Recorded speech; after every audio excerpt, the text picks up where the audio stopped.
Hi friends, இன்றைக்கி கந்த சஷ்டியோட 6வது நாள். எல்லாரும் இத்தனை நாள் ஆவலுடன் எதிர்பார்த்துருந்த கந்த சஷ்டி இன்றைக்கி வந்துருச்சு. எல்லாருக்குமே கந்த சஷ்டி விரதம் இருக்கிறவங்களுக்கும் சரி, இல்லாமல் முருகரை மனசார வழிபடுறவங்களுக்கும் சரி கந்த சஷ்டி வாழ்த்துக்கள். இன்றைக்கி சூரசம்மாரம் சாயந்தரம் நடக்க போகுது. நம்ம இப்போ வீட்டில் கந்த சஷ்டி பூஜை செய்ய போகிறோம். இன்றைக்கி கந்தர் அனுபூதி, கந்த சஷ்டி கவசம், அதுக்கப்புறம் குமரஸ்துவம், அப்புறம் திருப்புகழ் இதெல்லாம் பாடி நம்ம இன்றைக்கி பூஜையை நிறைவு செய்ய போகிறோம். அது மட்டும் இல்லாமல் ஈவினிங் சூரசம்மாரம் பார்த்துட்டு விரதம் இருக்கவங்க கண்டிப்பாக குளிக்கணும். இன்றைக்கி ஒரு நாள் விரதம் இருந்தாலும் சரி, 7 நாள் விரதம் இருந்தாலும் சரி, கண்டிப்பாக இன்றைக்கி சூரசம்மாரம் பார்த்த பிறகு குளிச்சுட்டு ஷட்கோணம் போட்டு 6 தீபம் ஏற்றி வச்சு முருகர்கிட்ட உங்களுக்கு என்னென்ன வேணுமோ அதெல்லாம் அவர் முன்னாடி உட்காந்து நெய்வேத்தியம் வச்சு வழிபட்டு வேண்டிக்கோங்க. நாளைக்கு திருக்கல்யாணம் பார்த்துட்டு அதுக்கு பிறகு உங்களோட விரதத்தை பூர்த்தி பண்ணிங்கன்னா முழு பலனும் உங்களுக்கு கிடைக்கும். இன்றைக்கி ஒரு நாள் விரதம் இருக்கிறவங்க ஈவினிங் சாமி கும்பிட்டுட்டு நெய்வேத்தியம் பண்ணிவிட்டு சாப்பிட்றலாம். நம்ம இன்றைக்கி பூஜை எப்படி பண்ண போகிறோன்னு பார்க்கலாமா? முருகரை எப்படி ரெடி பண்ணியிருக்கோன்னு தேவையான எல்லாமே ரெடி பண்ணியாச்சு. முருகரை இன்றைக்கி செவ்வாழைப்பழம் நெய்வேத்தியம் வச்சுருக்கேன். சாயந்தரம் பாயசம் செஞ்சு சாமிக்கு வழிபடலான்ட்டு இருக்கேன். இப்போது எல்லாம் ரெடியாக இருக்குது. இப்போ முருகருக்கு அபிஷேகம் பண்ணிவிட்டு நம்ம பூஜையை ஸ்டார்ட் பண்ண வேண்டியது தான்.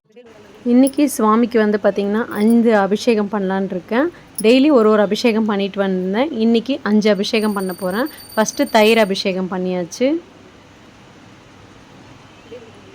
அதுக்கப்புறம் சந்தன அபிஷேகம், அதுக்கப்புறம் தேன் அபிஷேகம் பண்ணலாம்.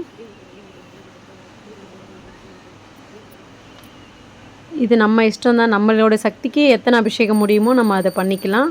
அடுத்து விபூதி அபிஷேகம் பண்ணிக்கலாம். இந்த அபிஷேகம் பண்ணும்போது வேல்மாறலுடைய திருத்தணியில் உதித்தரலும் சொல்லிக்கிட்டே பண்ணால் இன்னும் சிறப்பாக இருக்கும். அப்படி இல்லைன்னா சொல்ல முடியாதவங்க அந்த சாமி பாட்டை போட்டுட்டு கூட நீங்கள் அபிஷேகம் பண்ண ஆரம்பிக்கலாம். கந்த சஷ்டியில் முக்கியமாக கந்த சஷ்டி கவசம் 2 வேளையாச்சும் படிக்கணுன்றது ஒரு நியதி இருக்குது. நம்மளால் முடிஞ்சது ஒரு வேளையாச்சும் படிக்கணும் கண்டிப்பாக. இப்போ எல்லாமே அழகாக அரேஞ்ச் பண்ணிவிட்டு பொட்டெல்லாம் வச்சு முருகருக்கு பூவெல்லாம் சாத்தியாச்சு. இப்போது இன்றைக்கி ஷட்கோண கோலத்தில் 6 தீபம் ஏற்ற போகிறோம். 6 தீபத்தையும் ஏற்றின பிறகு ரொம்ப அழகாக பிரகாசமாக இருக்குது.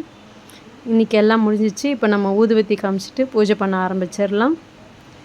எல்லாருக்குமே இந்த சஷ்டி விரதத்தில் அவங்கவுங்க என்னென்ன வேண்டியிருந்தீங்களோ அவங்கவுங்க வேண்டுதல் நல்லபடியாக நிறைவேறணும்னு நானும் உங்களுக்காக முருகர்கிட்ட வேண்டியிருக்கேன். நான் இந்த வருஷம் எந்த விஷயத்துக்காக விரதம் எடுத்திருக்கணும் அதுவும் நல்லபடியாக நடக்கணும்னு முருகர்கிட்ட வேண்டியிருக்கேன். இந்த கந்த சஷ்டி பூஜையை இன்றைக்கி நல்லபடியாக முடித்தாச்சு.